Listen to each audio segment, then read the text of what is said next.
E aí, Dev, beleza? No vídeo de hoje eu vou continuar ali sobre os loopings, né? Porque no vídeo anterior eu fiz sobre o for tradicional, o while e o do while. Nesse vídeo aqui eu vou mostrar para vocês como fazer o for each e em conjunto vou mostrar aqui como criar arrays, o que são os arrays e como criar os arrays. E vou mostrar também como vamos fazer aqui nosso primeiro debug aqui. Então, nessa série de vídeos aqui, né, como eu venho falando, é série de vídeos de Java básico. Já fiz aqui vários vídeos sobre vários conteúdos do Java. Continuando, vamos lá, vamos começar aqui. Agora vou remover aqui esse trecho de código que eu tinha. Opa, removi coisa a mais. Remover só esse daqui.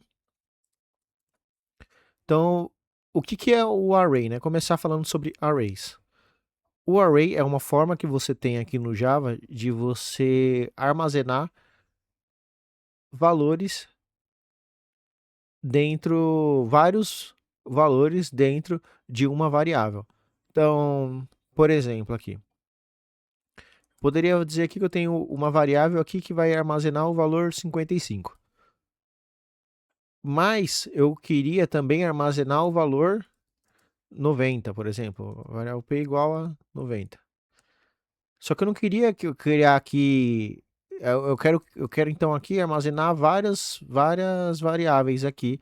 Quero armazenar 10 valores em 10 lugares diferentes ao mesmo tempo. Eu teria que criar 10 variáveis, certo? Então aqui eu poderia falar, eu vou armazenar aqui na variável D, variável E, variável F e assim por diante. Então aqui vai ser 100, 80, 50. E aí eu poderia ficar aqui armazenando, colocar aqui 100 variáveis e armazenar todas. Porém, e se eu falasse depois para vocês, tá, agora que você armazenou todos esses valores aqui, eu quero que você exiba todos os valores. Então imagina que tem 100 variáveis aqui com valores diferentes e depois eu quero que agora você exiba todos os valores.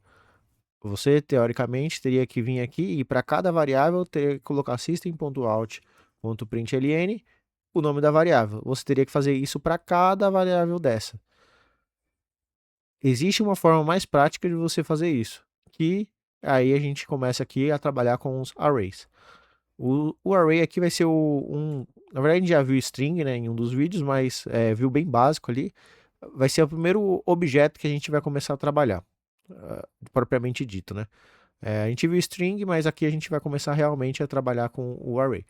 Para você declarar o array é dessa forma aqui. Eu quero um array de int, de primitivo. Apesar da variável ser primitiva, o tipo da variável ser primitiva, quando você transforma ela em um array, que é adicionando esse colchetes aqui, né? Ela automaticamente começa a ser um objeto. Ela já não é mais primitiva, ela já é um objeto, já vai virar ali um objeto mais complexo, porque como eu disse, ele vai armazenar vários valores em uma mesma variável. Então aqui eu vou acrescentar aqui o, o valor. Para eu acrescentar o valor no Java, se você quiser acrescentar o valor diretamente, quando você tem um array, é desta forma aqui. Então você tem algumas formas de você declarar o array. Na verdade, de você inicializar o array. Essa que é a palavra correta. Então, essa é uma das formas de você inicializar o array. Repare aqui que eu já adicionei o valor, então eu poderia aqui adicionar o 90, 110, 56, 78 e etc. Aqui eu poderia colocar quantos valores eu quisesse. Isso daqui, nessa variável minha aqui, eu teria todos esses valores. Então, imagina que como é que ele é armazenado, né, fisicamente ali no Java, né? Ele vai lá, vai separar um valor, um espaço na memória e para cada e no espaço na memória vai ter ali várias posições e em cada posição vai estar um valor.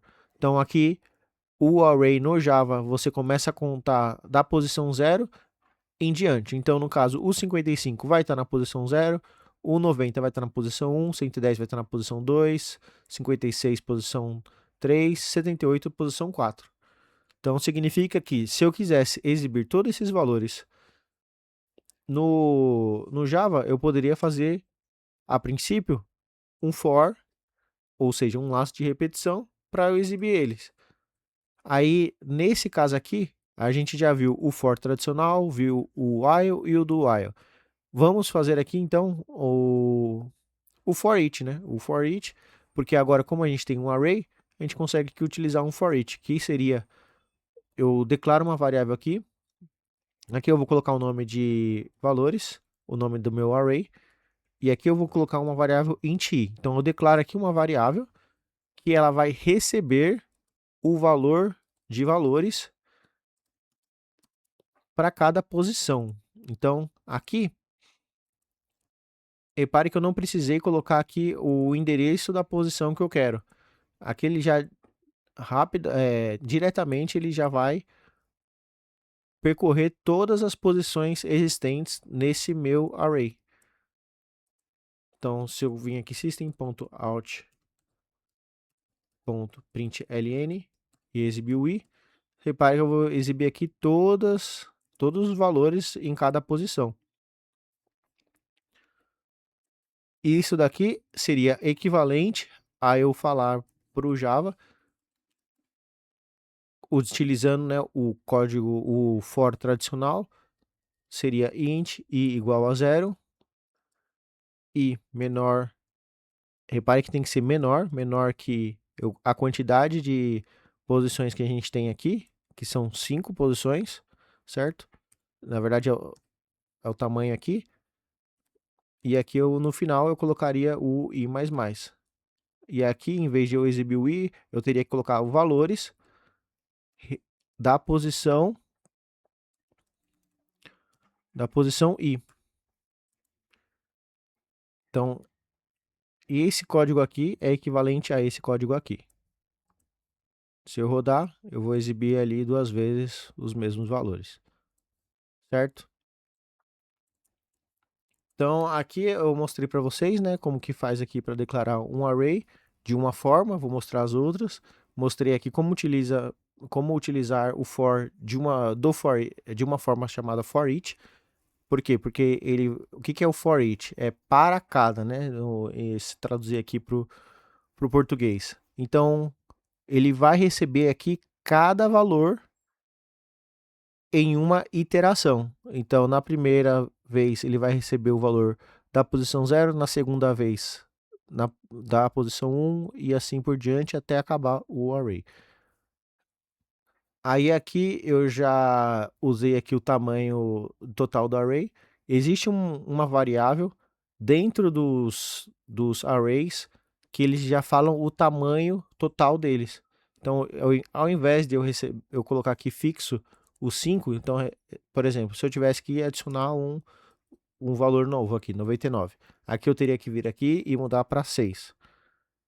Caso eu use diretamente a variável, então valores ponto, existe essa variável aqui chamada length, que aí ela já vai armazenar o valor total do array.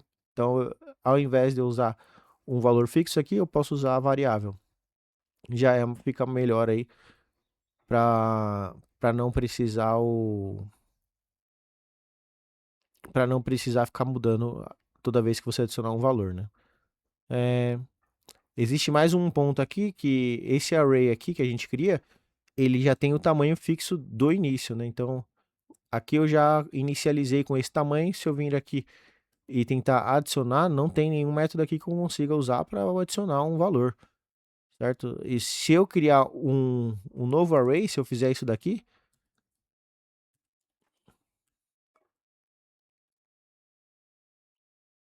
ó, repare que ele já nem aceita.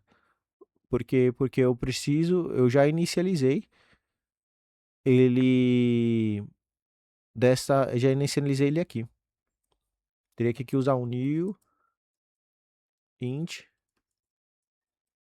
e aí sim inicializar. Então eu inicializei ele aqui uma vez e para eu inicializar de novo seria dessa forma, só que daí eu perco os números anteriores. Se eu exibir isso daqui,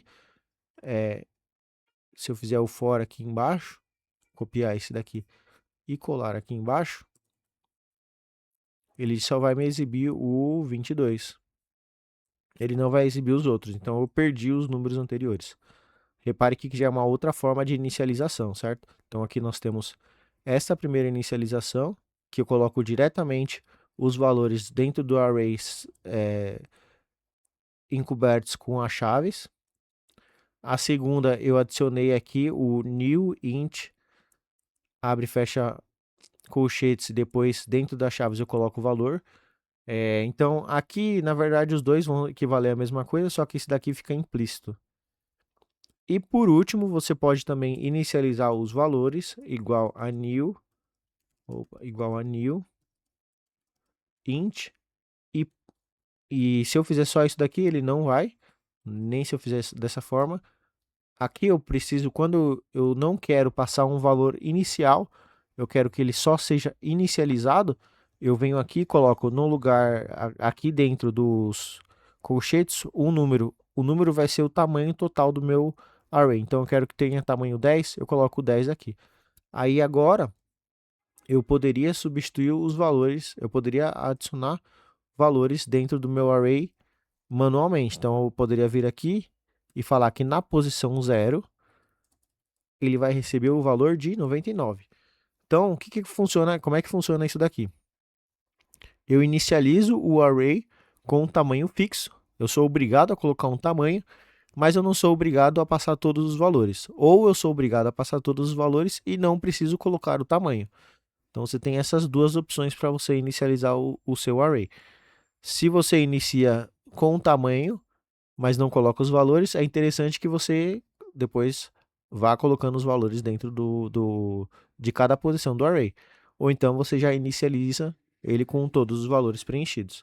Se você não colocar os valores, você só inicializar, vamos ver o que vai acontecer aqui. Então não adicionei nenhum valor e vou exibir o que tem nas posições.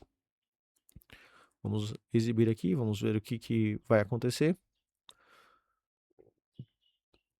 Ó, repare que ele fica tudo zerado. Por quê? Porque lembra que a gente viu lá nos valores padrões, lá quando a gente estava falando sobre variáveis primitivas, que quando você tem o valor, a variável primitiva int, ela vai ser inicializada com 0. Então ele foi lá e inicializou todas as variáveis com 0. Então aqui a gente, nesse vídeo aqui, a gente está vendo aqui, né, os arrays, o for each. E vamos ver mais um detalhe aqui, porque imagina o seguinte, vamos imaginar aqui um cenário, eu vou apagar tudo isso daqui, vou deixar só o primeiro mesmo. Imagine que eu tenho aqui os valores, né? Mas por algum motivo eu não sei quais são esses valores. Imagina que você recebeu aqui por parâmetro e você quer ver, você não vai printar aqui os valores, se você está em tempo de execução e você quer analisar quais valores estão sendo entregues aqui estão chegando aqui nesse primeiro linha do for. Você pode, a gente está rodando aqui a aplicação sempre com esse run. Existe essa outra forma aqui, que é o insetozinho aqui, o debug, que aí o que vai acontecer? Ele vai parar de linha a linha e você pode controlar e analisar cada linha do seu código. Ele é muito interessante aqui quando você está com dúvida do que está acontecendo no seu código em tempo de execução. Então você pode, a gente chama de debugar. Então vamos debugar aqui a nossa primeira vez. Então aqui é o debug, vou executá-lo com forma debug. Ó, repare que aqui nos valores ele não existe nessa linha, certo? Aqui, ó, não existe, eu não consigo clicar com o botão direito fazer nada, porque ele não existe ainda. Ó, evaluate expression, ó lá, se eu der um evaluate, nada. O que é o evaluate? Evaluate é para você ver a variável em tempo real. Por exemplo, se eu selecionar esse trecho de código, clicar com o botão direito e evaluate, ele também não vai, porque eu preciso executar para ele criar essa variável. E aqui ele depende, o Java ele se auto-resolve. Se eu quisesse dar um evaluate nesse código aqui, evaluate, eu poderia vir aqui, ó, new int E aí sim, dá o evaluate, ó, repare que aqui em tempo de execução eu consigo simular a execução de uma criação de um array, e essa criação já me mostra aqui todos os valores. Agora aqui, se a gente, se você clicar nessa setinha aqui que vai para cima, depois para baixo, ele pula para a próxima linha. Ó, repare que aqui já apareceu os valores. Então foi criado um array chamado valores, e dentro do array a gente tem aqui na posição 0,55, na posição 1,90 e assim por diante até a posição 5. Então temos o tamanho de 6. Se você clicar aqui no view, é o que você vai ver, né? Não tem muito segredo não. Ele passa aqui isso. Se você quiser ver mais detalhes, a gente pode clicar com o botão direito em cima de valores, Evaluate, e ele está mostrando a mesma coisa. Eu gostaria de ver o length dele, ele não exibiu, então eu posso vir aqui, ó, apertar digitar o ponto, e aqui clicar no length, e clicar no botão Evaluate, olha lá, tamanho 6. Então aqui eu já sei que ele vai ter o tamanho 6. Porém, esse daqui é o for each, né? Então, for each eu não vou usar o length. No for tradicional, seria interessante saber o length. Então, aqui ele foi, né? Agora, ó, repare que o UI agora passou a valer 55. Ó, repare que já apareceu aqui embaixo, o UI 55. Então, agora ele vai exibir, né, o UI 55. Agora o UI sumiu daqui, ó, porque eu apertei, né? Eu fui para a próxima etapa, a próxima linha de execução. Ó lá, agora o UI voltou para 90. E assim por diante, ele vai fazendo, vai sumindo, vai aparecendo, até que acabe o array. E aí acaba a execução do programa, porém os valores ainda continuam, porque ele ainda está ativo no seu programa, né? Ele ainda existe. Ele vai existir, ele foi inicializado no início e ele vai até o fim. E depois, agora repare que o i, ele só existiu conforme era executada essa linha 8 aqui. Depois, quando ele voltava para a linha 7, ele já sumia novamente. Por quê? Porque ele só existe no contexto dentro do seu laço de repetição. Então, é dessa forma aqui que você consegue debugar o seu código, ver linha a linha o que está sendo feito, quais são os valores de cada trecho de execução. Você viu aqui a interação com o próprio IntelliJ, né? Viu como dar o evaluate em cada valor. Então aqui esse evaluate expression. Viu que você também pode aqui modificar aqui no expression para você ver algum outro valor que você queira, e até mesmo criar uma